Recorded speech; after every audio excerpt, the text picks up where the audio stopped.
¿Qué tal amigos, amigas, amigues de Revista Columnas y de la Traja Polaca? Sean bienvenidos todos ustedes una vez más a su espacio Chairo de confianza, en el que por primera vez vamos a estar en YouTube. Tenemos productora y nuestra productora se llama Reggie Vaca. Está saludando detrás de cámaras. Reggie, saluda, grita algo. ¡Oli! Y está como siempre, como cada semana, cuando puede, el señor Ángel Estrada. Amigo, ¿cómo estás? Hola, es la primera vez que nos vemos. Sí, es la primera vez que van a vernos hacer esto en vivo. Fumamos cuando grabamos esto, lo lamentamos si hay gente antitabaco aquí. Sí, pues nada, hola, ¿cómo están? Qué gusto verlos después de tanto tiempo. ¿Cuánto? No, sí nos veíamos cuando grabamos. Hace un año en Sí, Instagram. sí, después de un año nos vemos las cartas otra vez. Hola, Regi, ¿cómo estás? Bienvenida. ¿De qué vamos a hablar hoy, amigo? No sé, amigo, ¿qué dijiste? Eres un idiota. Bueno, vamos a tocar tres temas. El primero es relacionado al asesinato de Aranza, una buscadora, una madre buscadora de Sonora, del estado de Sonora. Después nos vamos a ir con la inauguración del cablebús de la línea 1.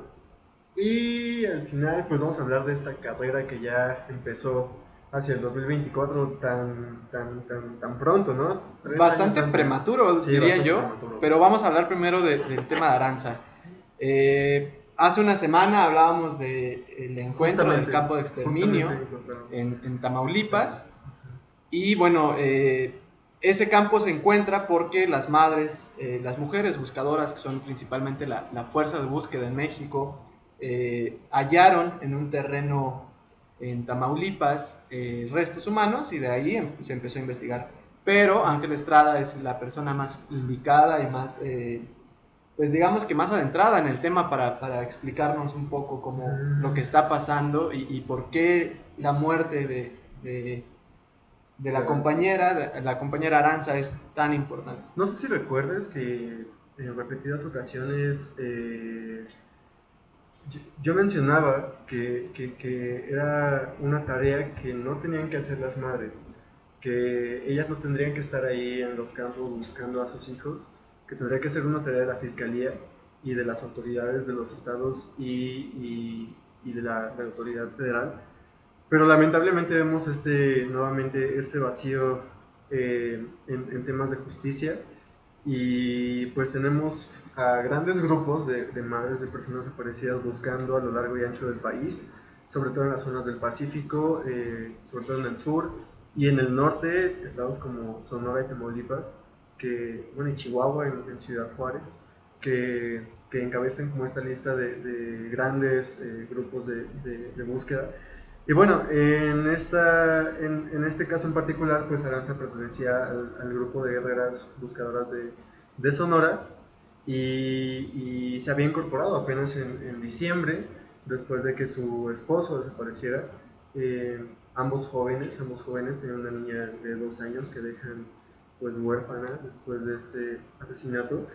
Y bueno, esto sucede el 15 de julio, entran a su domicilio y la acribillan, ¿no? Entonces, nuevamente tenemos este acto que es un acto pues de violencia, de la violencia que vivimos en el país, pero también tenemos esta prueba nuevamente de este vacío de autoridad que existe respecto al tema de desaparición forzada en México. Es lamentable porque hay que decirlo, ¿no? Cuando la sociedad civil, cuando los ciudadanos tienen que tomar en sus manos la defensa de los derechos, la justicia, ¿no? Que a final de cuentas una búsqueda de una persona desaparecida es parte de la justicia, es parte de las labores del Estado, pues vemos que hay graves problemas de gobernabilidad y de Estado, ¿no? Hay una ausencia de Estado, no generalizada, sí en algunos lugares del país, bastante fuerte y grave. Sí. Y lo peor es eso, ¿no? El Estado no es capaz ni siquiera de garantizarle a estas personas que ya están haciendo el trabajo del Estado una seguridad mínima, ¿no? El derecho mínimo a la vida, a la protección. Porque recordemos que muchas de las desapariciones forzadas en el país tienen que ver o están relacionadas de manera directa o indirecta con grupos de narcotráfico. La desaparición en México se da por trata de personas, se da por distintas cosas que no necesariamente son un ajuste de cuentas como muchas veces el Estado trata de hacerlo ver. Claro. ¿no? Aquí no tratamos de revictimizar a nadie. Sin embargo, es importante aclarar eso, ¿no? Sí, las desapariciones forzadas están relacionadas de alguna forma a grupos criminales, y además el Estado no solo deja operar a estos grupos criminales, sino que se encarga de que operen en la completa Sí, impunidad. sí, sí, sí. Lo decíamos también la semana pasada, ya son cerca de 80,000 desapariciones que reporta la Secretaría de Gobernación en todo el país. Históricamente, y el conteo se inicia en los 60, pero cerca del 85% de estos casos suceden después de 2006, ¿no? Y otra vez, aquí nos encanta criminar a Felipe Felipe Calderón Calderón. Hinojosa. Pero ciertamente vemos desde ese lapso, y un poquito antes incluso con Fox, con el tema del campo algodonero en Ciudad Juárez, vemos estos vacíos de justicia, lo repito, en donde no hay autoridad que les brinde protección. Hay muchos casos donde los colectivos buscan en jornadas donde ya está pactado con la fiscalía y con las autoridades que va a haber jornada de búsqueda, pero hay muchos grupos que salen así sin protección Claro. alguna porque pues no hay atención debida a la fiscalía o les dan largas o pues pasan estas cosas y pues las madres no pueden esperar a buscar, ¿no? Y bueno, repito, este trabajo no debería hacerlo la sociedad civil, mucho menos las víctimas, las mamás de Claro. personas desaparecidas, y el Estado tiene que intervenir para que las búsquedas pues sean hechas por personas expertas y que haya un acompañamiento a las víctimas durante todo el proceso. Pues no queda más que pedir que el Estado ponga justicia sobre el caso de la desaparición de la compañera y de la desaparición propia, del asesinato más bien de ella. Eh, pues vamos a tocar temas un poquito más amables ahora, amigo. Sí, por favor. Esta semana, amigo, también se inauguró ya por fin la primera Por línea del fin. cablebús. Es un decir, la verdad es que no tardó tanto, de hecho fue No, una de las obras más más rápidas que se rápidas. ha construido en ningún sexenio. Sí, El sí. cablebús de la línea 1, ubicado en la delegación Gustavo Amadero, pueden ver los bloopers al final si no entendieron esa referencia, busca o es una forma en la que el Estado, el gobierno de la Ciudad de México, Claudia Sheinbaum, articula dos tipos de políticas públicas al mismo tiempo. La primera es la movilidad a zonas muy marginadas, muy descentralizadas, ¿no? Que son grandes puntos de acceso para la fuerza laboral de la Ciudad de México. Y la segunda, y más importante, creo yo, es precisamente un tema de energías renovables, porque el cablebús funciona con energía eléctrica. Entonces, esa idea que se tiene desde ciertos sectores progres de color anaranjado de que la 4T no tiene vías ecológicas para resolver conflictos, pues me parece ya bastante superada, ¿no, amigo? Creo que también hemos hablado mucho en la revista, sobre todo en las publicaciones de columnas, del tema de la gentrificación y el problema que esto trae, ¿no? Y uno de los problemas históricos precisamente es este desplazamiento que se hace de la gente hacia las periferias de la ciudad.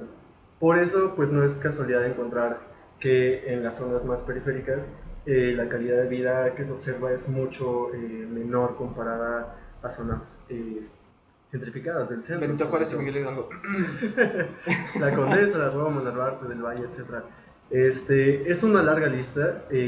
También se pretendía hacerlo con la parte del centro histórico y ahí encontramos mucha resistencia vecinal. Pero justamente lo que dices, ¿no? El transporte que acaba de inaugurarse pues llega a tratar de reducir, aunque sea un poquito más, esa desigualdad que existe en temas de movilidad, porque pues sí, ciertamente es muy complicado para estas zonas transportarse a lugares céntricos de la ciudad donde se generan la mayor cantidad de trabajos, ¿no? Entonces Claro. es un gran acierto del gobierno de Claudia y pues, no sé, a mí me encanta el tianguis. No, además, la movilidad no es nada más un tema de transportes públicos, ¿no?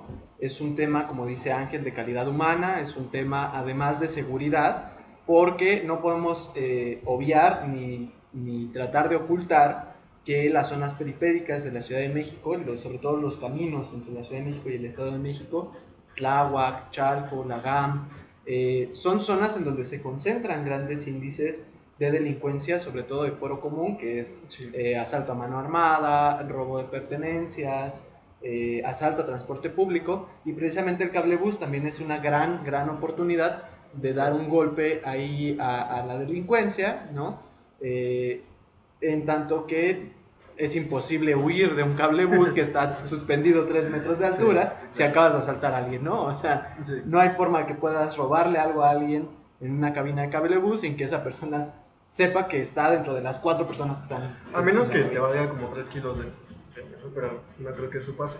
Entonces, Nadie carga un paracaídas en sus cosas, ¿no? No, claro.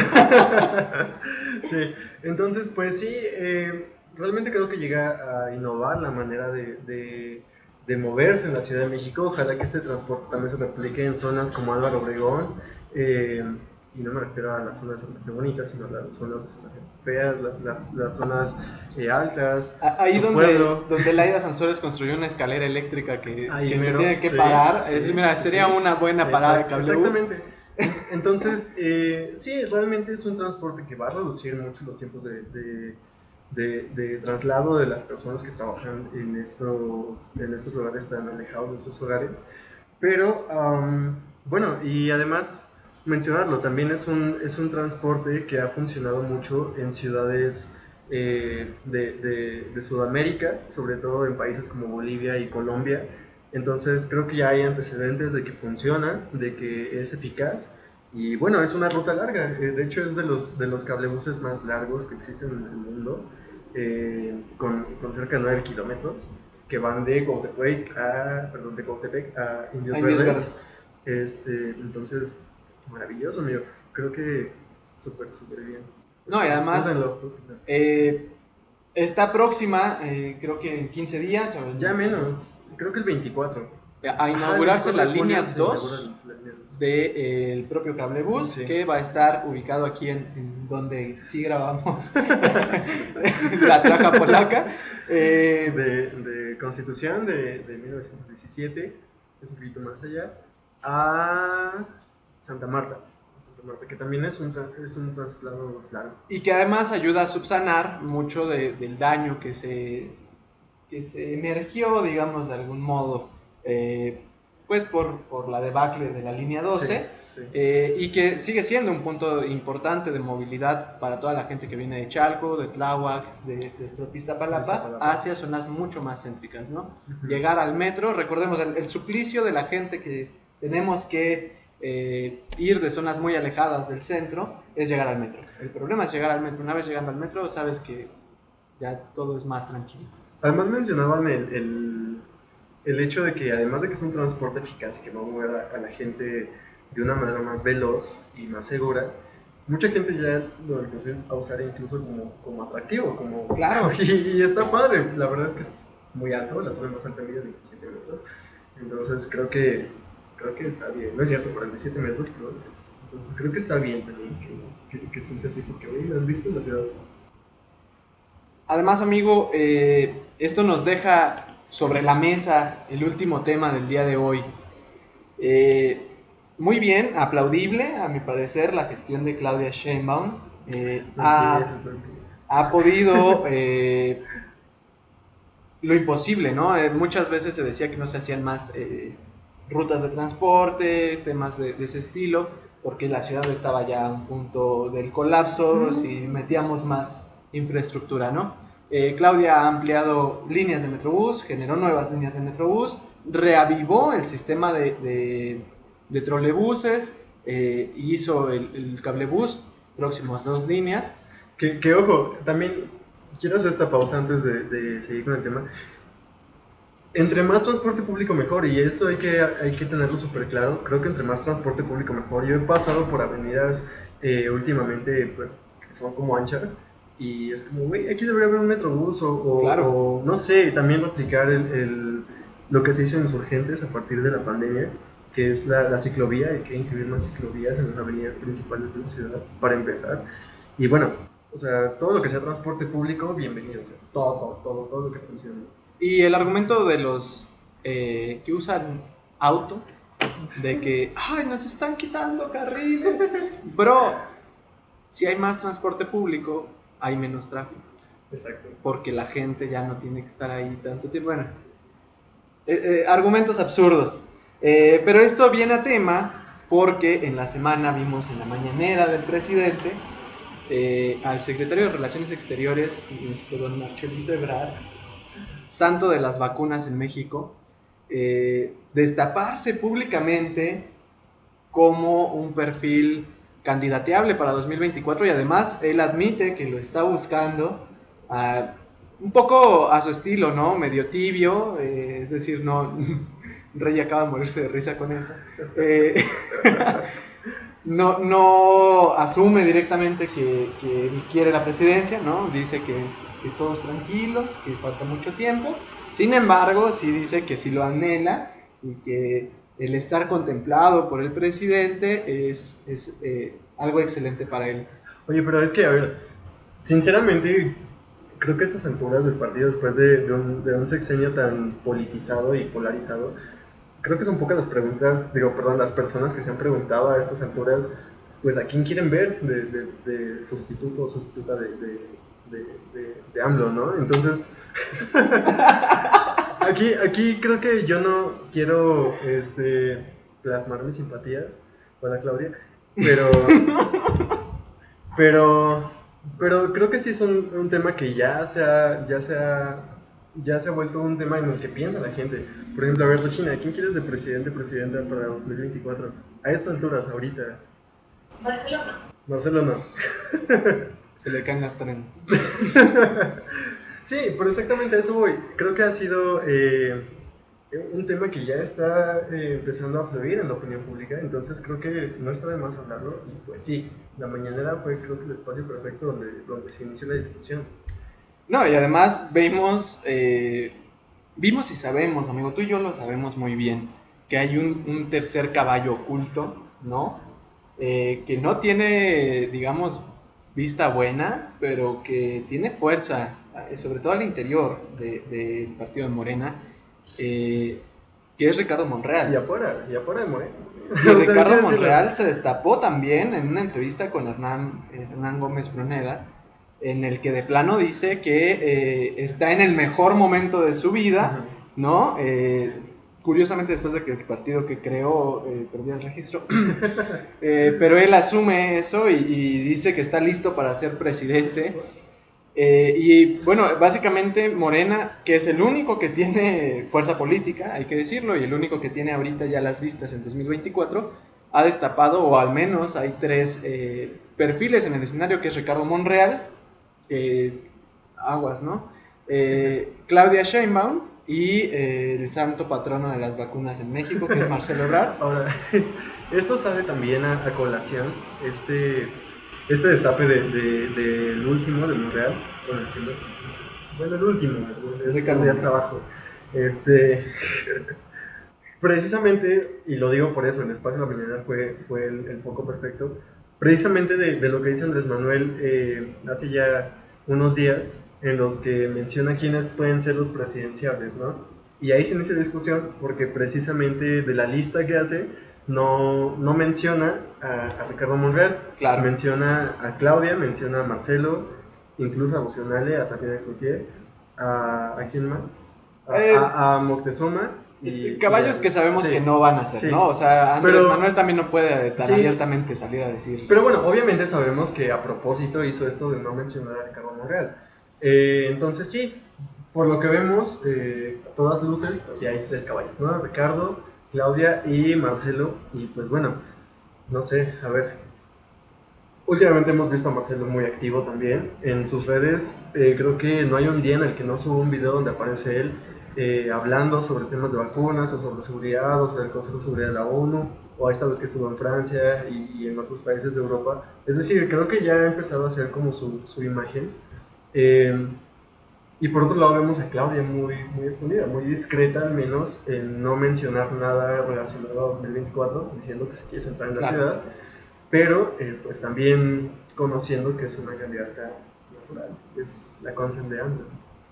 El problema aquí no es quién va a tener el partido de Morena al frente en la coalición, sino, y lo hemos platicado en ámbitos un poco más privados, pero es importante traer esa discusión también aquí, sino qué vamos a hacer si son los tres en la boleta. Es una posibilidad, ¿por qué? Porque vimos a Ricardo Monreal en 2021 financiar el partido Fuerza por México, que le pertenecía, y vimos cómo eso sí afectó la votación a favor de Morena. Sabemos que el perfil de Marcelo Ebrard es un perfil que le cae muy bien a los panistas, muy bien a los priistas, es un gran perfil conciliador. Y vemos a Claudia, que por otro lado tiene todo el trabajo detrás que la respalda, ¿no? Sí. Claudia no está buscando foco, no está buscando en estos momentos propiamente ya una candidatura, pero creo que el trabajo que tiene le basta y sobra para poder exigirla en la mesa, ¿no? El problema es ese, ¿qué haríamos, no? Si Marcelo decide pintarse de azul y amanecer muy pro Calderón un día, si Ricardo Monreal pues decide llevarse y movilizar su fuerza política hacia su persona y que podría ser un candidato incluso de Movimiento Ciudadano, ¿no? Ya lo hemos visto brincar del PRI al PAN y a Morena. ¿Y qué haríamos si eso sucede en la boleta, no? Yo me imagino una boleta con Claudia por parte de Morena, con Marcelo de parte del PAN y con Monreal de parte de Movimiento Ciudadano, de parte del PRI. Yo la verdad sí considero que es una opción, una opción que puede ser real, pero sí, la verdad tengo mis reservas en decir que podemos ver a Marcelo a otro lado. Creo que no. Bueno, creo que en la realidad no se va a plasmar, pero sí es una posibilidad. Pero lo que sí sé es que, por ejemplo, por el lenguaje de Andrés Manuel y por todo lo que ha pasado, también darle esta permisividad a Marcelo de que manifieste plenamente en la mañanera su intención de contender por la candidatura en 2024 para la presidencia, pues te habla de que también a lo mejor le está dando un foco, pero en el fondo, pues por todo el trabajo que se ha hecho, por la defensa de Claudia que se ha hecho últimamente a nivel institucional, por los aplausos que se ha llevado, creo que AMLO ya tiene a su candidata definida, creo que va a ser Claudia, pero yo no veo a Marcelo, ojalá, yo no veo a Marcelo yéndose a otro espacio, al menos ahorita. Creo que sí lo veo un poquito leal todavía Andrés Manuel, pero al que sí veo descolgado es a Monreal, y de hecho lo dijo, o sea, en esa entrevista, ¿no? Yo espero, bueno, dijo, yo voy a estar en la contienda 2024 y espero que sea con Morena. Entonces, espero que sea con Morena, pues te abre la posibilidad de que, pues, a lo mejor no, o sea, él está dando por hecho que va a ser candidato, espera que sea por Morena, pero pues no quita que sea por otra fuerza política.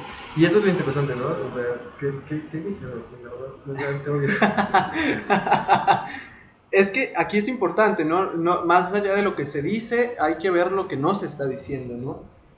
Ricardo Monreal manifiesta que quiere ser candidato presidencial, sin embargo, no dice que su lealtad está con él, ¿no? Sí. Y eso es importante.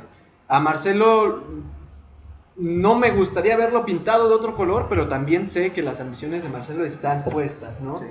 Y también sé que el panismo no tiene cuadro alguno suficiente para competir contra la 4T. A pesar de que sigue ahí Chicken Little Anaya tratando de figurar, pues se ha convertido más en un meme que en un candidato, ¿no? Sí, yo tampoco veo a Anaya haciendo gran cosa aquí al 2024.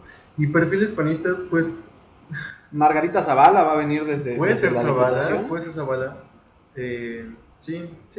Es que... Y ya, o sea, sí. No, dudo mucho que revivan a Viejo Fernández de Ceballos, porque... Él ya a lo mejor ni llega. No creo, o sea, Ceballos a lo mejor se está dedicando a hacer campaña, a posicionar el partido desde las bases, que son como las más duras. Tiene bases. No, lo que tiene, ¿no? De tratar de unirla después de este rompimiento que hubo dentro del PAN, porque bueno, lo hemos dicho, ¿no? Los panistas son un poquito disciplinados en ese sentido de identidad. El panismo disciplinado a dos cosas, la cocaína y sus entonces, grandes perfiles. Sí, entonces este güey está ahí nada más para jalarlos, pero candidatos, ahorita que hablemos perfiles para candidatos del PAN, no.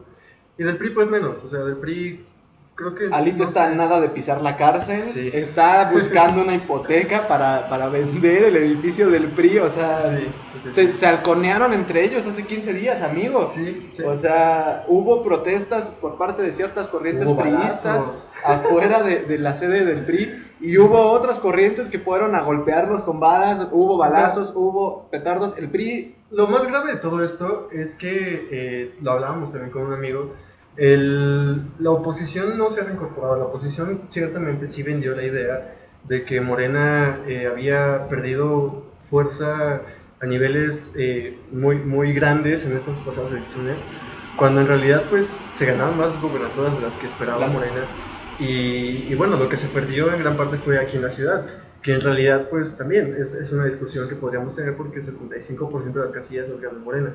Entonces realmente vemos que la oposición está desdibujada, o sea, no tienen ni un proyecto ni nada cercano. Entonces, pues, ¿no? Y es increíble, ¿no? O sea, creo que sí es necesario romper con las viejas prácticas del presidencialismo, del tapado, del levantamiento de mano, pero también, y lo comentábamos vía WhatsApp, ¿no? Claudia no ha tenido ese gran foco, sin embargo, Claudia sí tiene el respaldo, y lo vimos en el acto de Morena, ¿no? Que se dio en el Auditorio Nacional, en el que la militancia misma, de manera orgánica, empieza a gritarle presidente. ¡Te pedimos! Entonces es una cuestión de, entiendo la postura de Andrés Manuel de no querer intervenir dentro del partido y decir quién sea el candidato, pero si se lo dejamos al partido, pues se va a poner muy emocionante en este septiembre, ¿no? Monreal va a querer mantener el partido Sí. dentro de sus filas, Claudia tiene un gran apoyo por parte de la militancia, y Marcelo, bueno, Marcelo la única forma real, honesta, en la que podría llegar a ser candidato por parte de Morena es que Andrés Manuel lo designe, ¿no? Sí, sí, sí. Bueno, el caso es que, bueno, aquí no vamos a revelar simpatías, pero pues sí tiene que estar muy, muy pendientes de esta discusión. Vamos por Claudia. Vamos por Claudia. Y pues nada, amigos, eso es todo por parte de nosotros. Es la primera vez que nos vemos en YouTube, estamos emocionadísimos. Si están escuchando esto en Spotify o en cualquier plataforma que sea donde lo escuchen, vayan a verlo en YouTube. Reggie hace un gran trabajo en cámara y en producción. Crean, anda ahorita vuelta loca y le duelen los oídos. Sí, nos está haciendo señas obscenas de que la estamos cagando mucho. Siempre es Ángel. Recuerden seguir las redes sociales de la revista, @revista columnas en todas las redes sociales. Eso que acaban de oír es Ángel, no es COVID. Puede ser más enfisema pulmonar. Y nada, en mis redes sociales, @RodrigoChaH en Twitter. Y pues creo que en Twitter es donde más pueden leerme y ver mis debrayes mentales. No, y Ángel. @angelestrad.a en Instagram y no me acuerdo cómo es. Estradaps, Estradaps, ABZ, Estrada ABZ en Twitter. El señor nunca se aprende sus redes sociales. Rey está como @regivaca en Twitter. En Instagram también está como Regivaca. En Instagram hace algunos trabajos sobre salud y belleza que me parecen muy, muy chidos. Güey, se maquilla bien verga. Entonces vayan a seguir a Reggie, nuestra productora también. Y pues nada, amigos, estamos viéndonos y escuchándonos la próxima semana. Bye. Adiós. Esto fue una producción de Revista Columnas.